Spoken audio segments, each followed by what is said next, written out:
I like guy, but he knows I kissed 7 guys on a night out and then I kissed and asked him to hit me. I never thought my life would spiral into such chaos, especially over a night out. I'm 23 now, and I started clubbing when I was 21. It was a late start compared to most of my friends, but I've always been a bit of a late bloomer.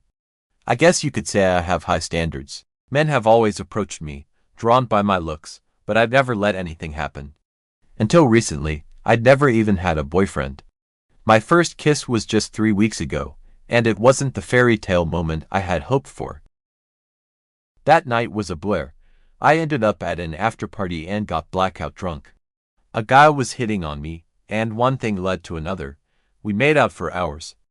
I don't remember much of it, just flashes here and there. I regret it deeply because I had always wanted my first kiss to be with someone special, someone I genuinely liked. But it happened, and I've had to make peace with it. My standards for liking someone are high, which is why I've never dated anyone seriously. It takes a lot for someone to make my heart race. But then there's I met 3 months ago, and there was an instant attraction. He's 26, charming, and there's something about his energy that draws me in. He's attracted to me too. I've told him about my lack of experience, and while he said he believed me, I could tell he was surprised that a girl like me had never dated. We'd hung out a few times, always in group settings, and the tension between us was palpable. He'd asked me out a few times, but for one reason or another, I could never make it. He even tried to kiss me once, but I wasn't ready. I wish my first kiss had been with him. Yesterday, I went to a party with my friend, not knowing I would be there too. We pre-drank, and by the time we got to the club, we were already pretty drunk. We kept drinking, and soon enough, guys started approaching me.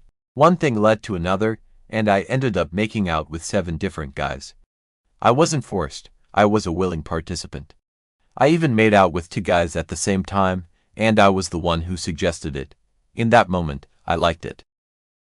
As the night went on, we found out it was in the VIP section, which overlooked the rest of the club. He came downstairs to smoke a cigarette, saw us, said hey, and then left. Normally, he would have stayed and chatted, but he didn't. I was too drunk to think much of it, so my friend and I kept cruising around. Eventually, a mutual friend saw us and invited us to join them in the VIP section. I sat down on the couch, trying to steady myself, but came back and sat next to me. He said, "I saw you had fun," with a hint of something in his voice I couldn't quite place. I told him I was drunk and didn't really know what I was doing. He just said, "I think you were just enjoying yourself." Drunk me started rambling about how it only happened because I was drunk. He called me a lost cause. I noticed he was also drunk, more so than I had ever seen him. I hugged him, which in hindsight was embarrassing. He told me he didn't want us to be that close. He grabbed my face, our eyes locked, and our faces were so close. I kissed him, he kissed me back, and we started making out.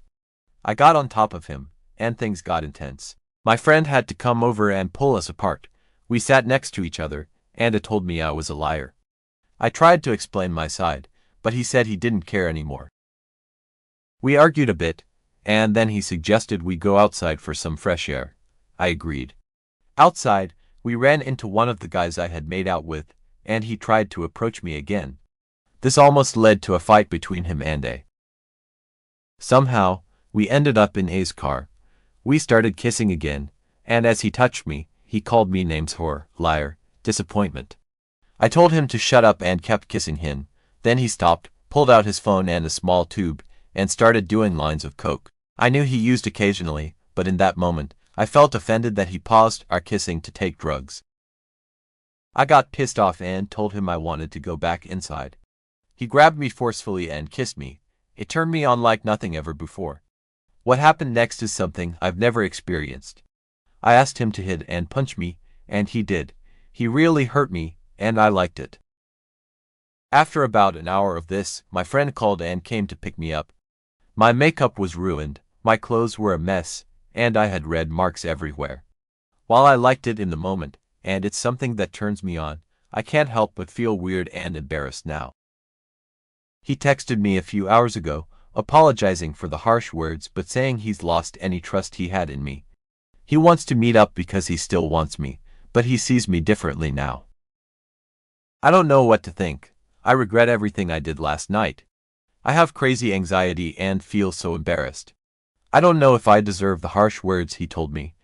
I'm sad because I feel like I've lost a. He now only sees me as a hookup, but I felt a genuine connection with him. I'm sad our first kiss happened the way it did. I'm embarrassed that I let him talk to me like that I told him I liked being hit. I'm embarrassed he knows I'm kinky. None of this should have happened this way. I want to see him again tonight, but I fear it might be a bad choice. I'm so confused. How can I make everything okay again? How can I reset all of this? How can I make it so none of this ever happens again? I fear my first kiss has opened the gate for promiscuous behavior, and I'm terrified of what that means for me. I'm sorry if this is all over the place, but I haven't gotten much sleep, and I'm still hungover. I woke up today with a pounding headache, remnants of last night's chaos flashing through my mind. The events felt like a bad dream, but the red marks on my body and the disarray of my room confirmed otherwise. My phone buzzed, and it was a message from apologizing but also expressing his disappointment. I wanted to throw my phone across the room. Why did I let things get so out of hand? I dragged myself out of bed, splashed some water on my face, and stared at my reflection. My eyes were puffy, my makeup smeared, and there was a faint outline of a handprint on my cheek. I couldn't believe I had asked it to hit me. I couldn't believe I had enjoyed it. The memory made my stomach churn with a mix of shame and confusion. My friend called to check on me, sensing my distress. She tried to reassure me, saying everyone makes mistakes, especially when they're drunk. But this felt like more than a mistake. It felt like a series of bad choices that had revealed a side of me I didn't recognize. I decided to take a walk to clear my head. As I strolled through the park, I replayed the night over and over. The way I looked at me with a mixture of desire and contempt. His words cut deep, and I couldn't shake the feeling that I had shattered whatever chance we had of something real. By the time I returned home, I had made up my mind. I would meet her, but not to hook up. I needed to explain myself, to apologize, and to try and understand where we stood. I dressed carefully, choosing an outfit that made me feel confident yet approachable. I wanted to show her that I was more than the drunk girl from last night. We met at a quiet cafe. The air between us was tense, thick with unspoken words. I looked at me, his eyes searching mine for answers. I took a deep breath and began to speak, my voice trembling. "I owe you an apology," I said, looking down at my hands.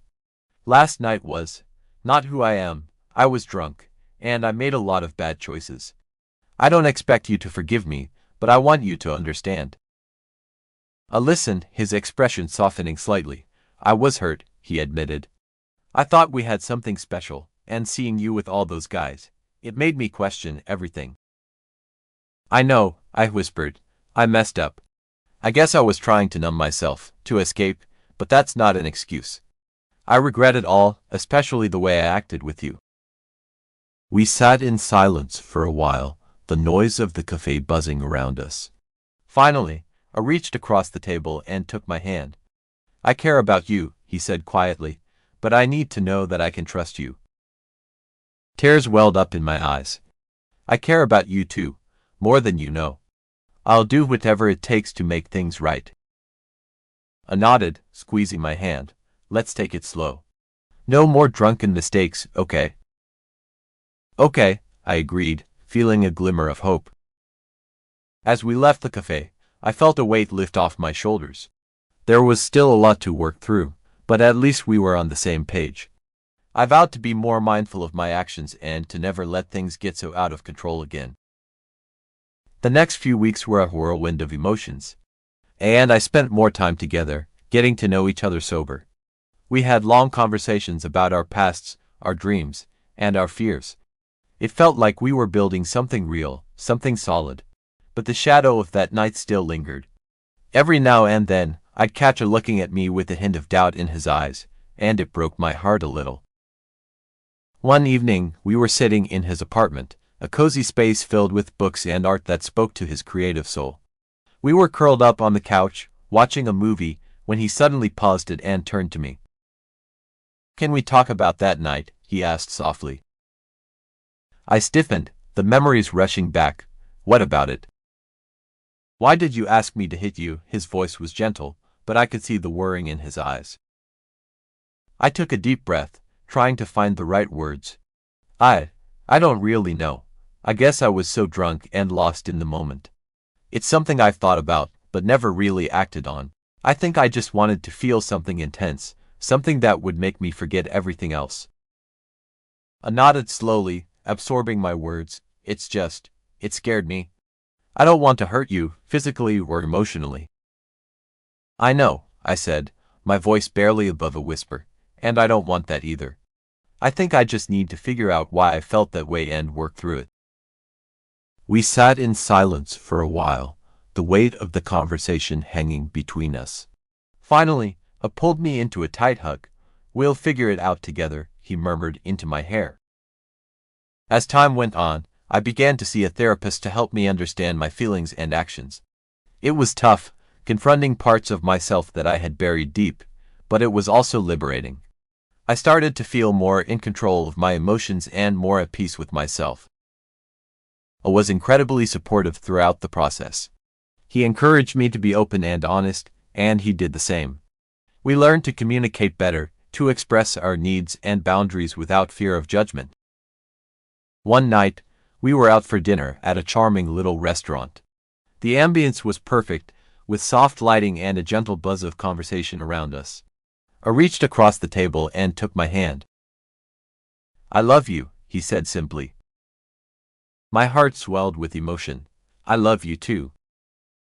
In that moment, I realized how far we'd come. We had faced our demons, both individually and together, and emerged stronger. The memory of that chaotic night still existed, but it no longer held power over us. We continued to build our relationship, brick by brick, day by day. There were still challenges, of course. No relationship is perfect. But we faced them head-on, knowing that we had each other's backs. One weekend, I suggested we take a trip to the countryside. We rented a cozy cabin surrounded by nature, far away from the noise and stress of the city. It was a chance to reconnect and recharge. We spent our days hiking, exploring the woods, and simply enjoying each other's company. At night, we sat by the fire, talking about everything and nothing. It was blissful.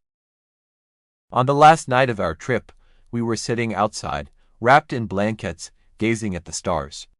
He turned to me, a serious expression on his face. I've been thinking a lot about us, he began, about our future. My heart skipped a beat, and I want to be with you, for real, for the long haul. But I need to know that you're ready for that too. I looked into his eyes, seeing the depth of his feelings. I am, I said firmly. I've done a lot of soul searching, and I know that I want to be with you. No more running away from my feelings or making reckless choices. I choose you, now and always. I smiled, a genuine, heartfelt smile that made my heart soar. Good, because I choose you too. We kissed under the stars, a promise of a future filled with love, trust, and mutual respect. Back in the city, life returned to its usual rhythm, but something had shifted between us. We were more in sync, more attuned to each other's needs. Our relationship flourished, built on the foundation of our shared experiences and the understanding that we had each other's backs, no matter what. One evening, as we were preparing dinner together, I suddenly got down on one knee, holding a small velvet box, my breath caught in my throat. Will you marry me? He asked, his eyes filled with love and hope.